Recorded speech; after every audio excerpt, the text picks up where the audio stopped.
जैसा कि not set का एग्ज़ाम जो हुआ था 14 सितंबर को, प्रीलिम्स का रिजल्ट आ चुका है।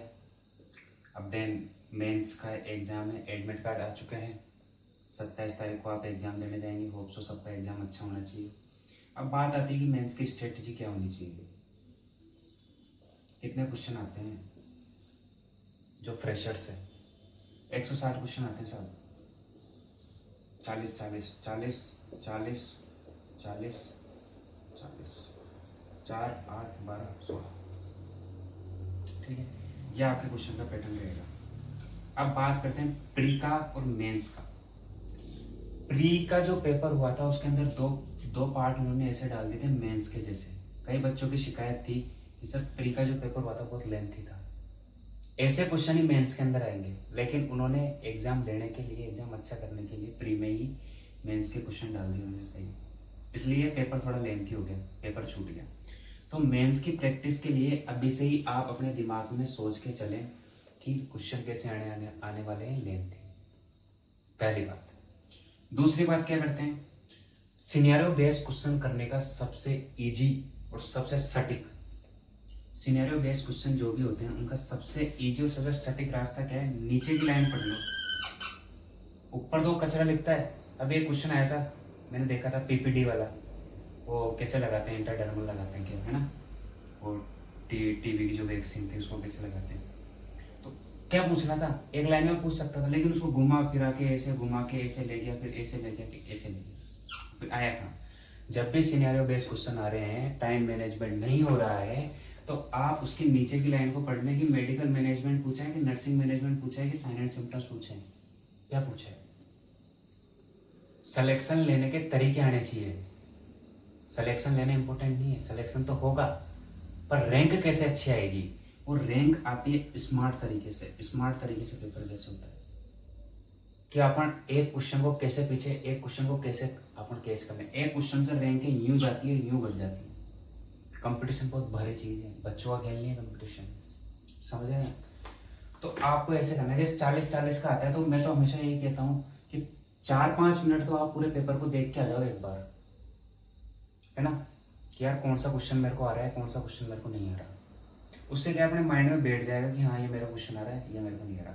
और मैं आपको कह रहा हूँ, साइकेट्री, ओबीजी, सीएचएम, पीडिया, ये 4-5 सब्जेक्ट बारी बाजी मारेगी इस बार मेंस में, बारी बाजी मारेगी। क्योंकि प्री में आई नहीं, प्री में एमएसएन ओटीआईसी पूछ लिया उन्होंने। इस बार उन्होंने पेपर का तरीका बताया है, क्योंकि प्री में उन्होंने ओटीआईसी एमएसएन पूछ ली, अब मेंस में वो ये पूछ ले। ऐसा ही होगा, और तो क्या होगा, और तो क्या कर सकते हो, और पेपर कहाँ से आएगा फिक्स है। मैं जैसे प्री में तो 80-20 प्लस 80 और 20 का हुआ था। अब बात करते हैं कि सेफ स्कोर क्या रहेगा, कितने क्वेश्चन अटेम्प्ट करेंगे।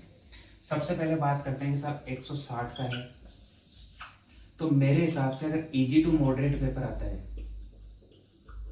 तो 145 150 है ना।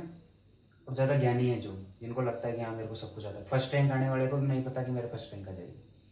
दूसरी बात करते हैं, मॉडरेट टू टफ पेपर आता है, तो क्या कर सकते हैं, मॉडरेट टू टफ पेपर आता है तो आप 130 से 140, इससे ज्यादा नहीं करें।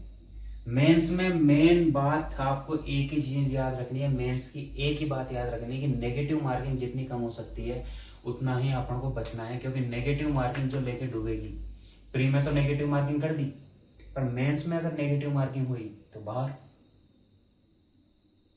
रैंक आएगी तो सही, पर वो रैंक कैसी आएगी, 3500 3800, जिससे कुछ फायदा नहीं। इसलिए नेगेटिव मार्किंग का स्पेशल ध्यान रखें। एग्जाम देने से पहले, जैसे आज 25 तारीख हो चुकी है, 24-25 जितनी भी तारीख है आज, है ना, तो आप 2-3 मॉक लगाएं, मॉक टेस्ट, और प्रैक्टिस करें उनसे टेस्टों से कि यार मेरे से कितने टाइम में क्या हो रहा है। टेस्ट प्रैक्टिस करें आप 2-3 दिन, नया कुछ नहीं पढ़ें, ओनली टेस्ट प्रैक्टिस करें और अच्छे से पेपर देके आएं, माता पिता का आशीर्वाद लें। और मैं तो इतना ही कहना चाहूँगा कि अगर आप ईमानदारी से, अगर आपने मेहनत करी है साल भर और मन लगा के अगर आपने मेहनत करी है, तो आपका सिलेक्शन कोई का माइकल आल रो ही नहीं सकता। किसी के बाप की दम ही नहीं है, किसी की हिम्मत है क्या। अगर मैं तो एक बताऊँ, किसी चीज़ को अगर अपन शिद्दत से चाहेंगे ना, तो पूरी भगवान भी उसको मिलाने में अपनी सहायता करता है। ठीक है। सोना जितना होता है, सोना जितना ज़्यादा घिसता है उतनी ज़्यादा उसमें चमक आती है।